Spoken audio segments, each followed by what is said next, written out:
Hayaan natin na mag-brown ang ating sibuyas at saka natin ilalagay ang ating balon-balunan, mga kapatid.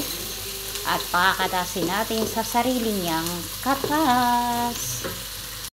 Ayan, nilagay na natin ang balon-balunan. Takpan na natin yan. Yung sarili niyang katas ang ating ipapaluto nito. Ayan na lahat. Mayroon ng madras curry at saka turmeric powder yan. At saka magic sarap, guys. Palulutuin natin yan sa sarili niyang katas.